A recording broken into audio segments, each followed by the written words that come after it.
Iran accuses Trump of killing the June 18 peace deal with fresh military strikes on its territory. With truce in tatters, Iran's navy warns U.S. bases across the Gulf will face hell if attacks continue.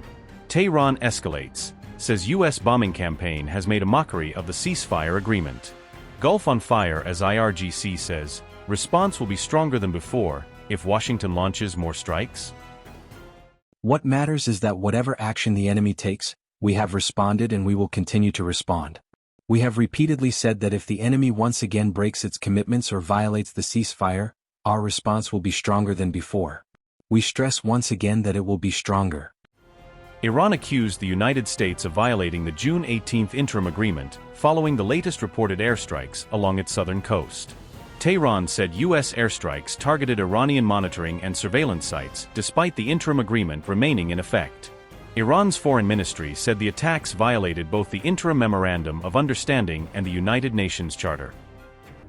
Iran's Ministry of Foreign Affairs said, and I quote, "These brutal attacks, which are a blatant violation of paragraph 4 of Article 2 of the United Nations Charter, as well as an explicit violation of the first paragraph of the Memorandum of Understanding on the Termination of the Imposed War dated Cordad 28, 1405, June 18, 2026.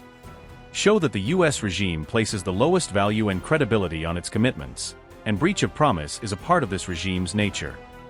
While reminding the United Nations Security Council and the Secretary General of this organization of their responsibilities towards international peace and security. The Islamic Republic of Iran emphasizes its determination to defend Iran's national sovereignty and territorial integrity against U.S. military aggression, in accordance with Article 51 of the UN Charter. Unquote. U.S. Central Command said the strikes followed an Iranian drone attack targeting a Panama-flagged commercial tanker in the region. Subsequently, the I.R.G.C warned that Iran's response to the latest U.S. strikes would be stronger than before. Both Washington and Tehran have repeatedly accused each other of violating the interim agreement since it came into force. The latest exchange has raised fresh doubts about whether the fragile U.S.-Iran truce can continue to hold under mounting tensions. As we predicted from the outset and continue to do so, the enemy is deceptive, untrustworthy and prone to breaking its commitments. At any stage of the negotiations, it may engage in provocative actions. What matters is that whatever action the enemy takes, we have responded and we will continue to respond. We have repeatedly said that if the enemy once again breaks its commitments or violates the ceasefire, our response will be stronger than before. We stress once again that it will be stronger. This is simply the nature of our enemy. It is untrustworthy and prone to breaking its commitments, and at any moment it may engage in such actions. We regard this as consistent with the enemy's nature because we know its character. But, as I said, what is most important is that we have always responded to the enemy, and we will continue to do so.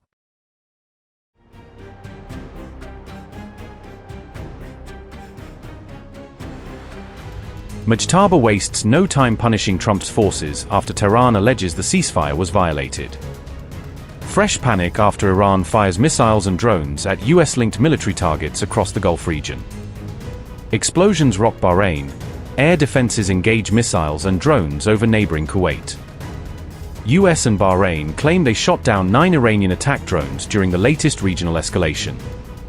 Iran retaliates hours after US airstrikes targeted military facilities in southern Iran.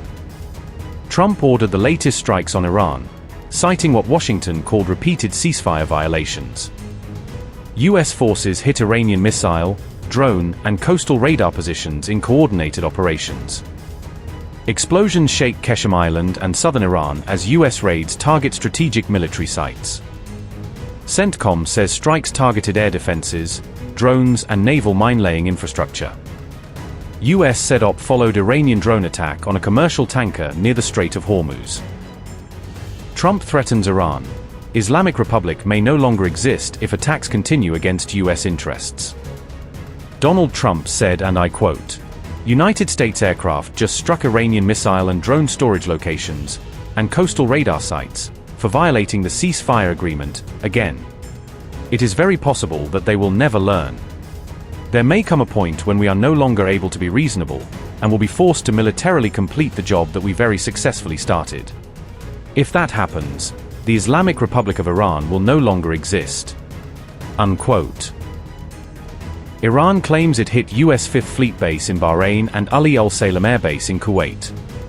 IRGC says joint missile drone strikes targeted 8 key U.S. military installations across the Gulf region.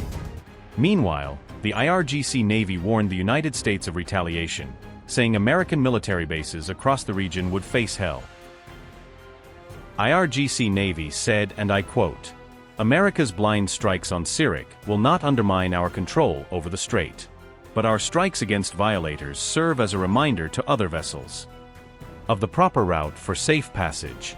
As for U.S. bases in the region, that is a separate matter. They will experience hell in the days ahead."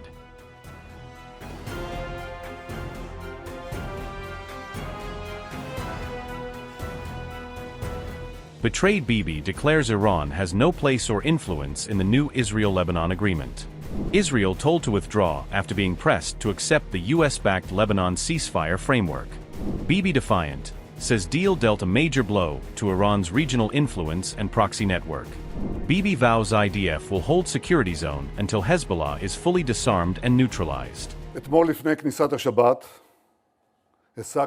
Yesterday, before the start of the Sabbath, we achieved a historic accomplishment for the State of Israel.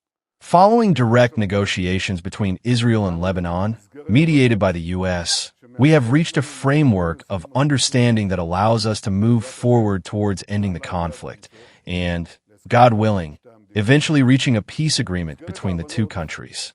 Under these understandings, the U.S. and Lebanon have recognized Israel's right to maintain the security zone inside Lebanon for as long as it is required for our security.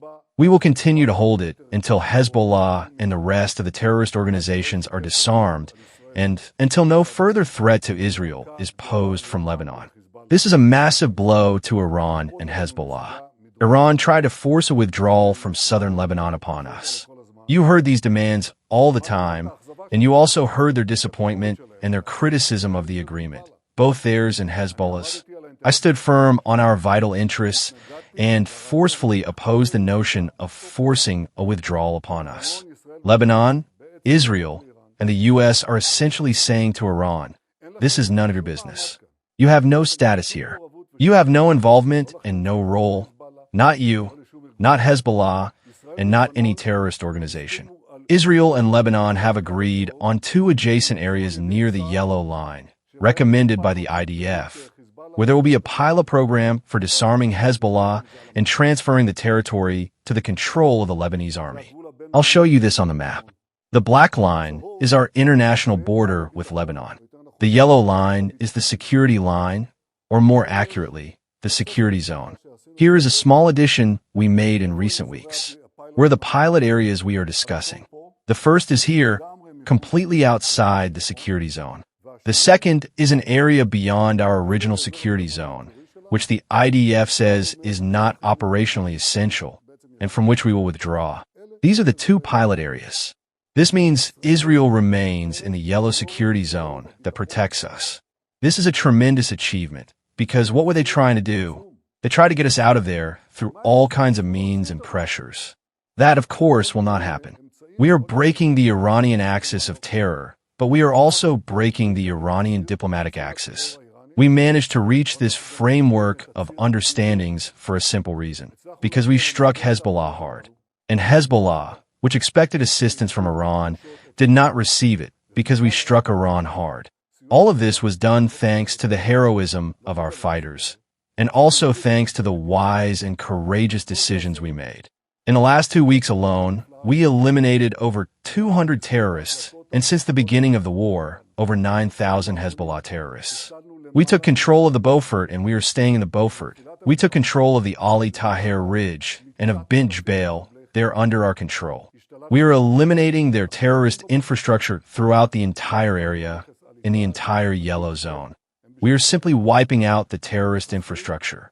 There are bunkers there, there are tunnels there, there are terrorist villages there. We are wiping them all out. We are not done yet. We still have work to do, especially regarding the global problem of explosive drones. And in this too, we will be the first in the world to find a solution.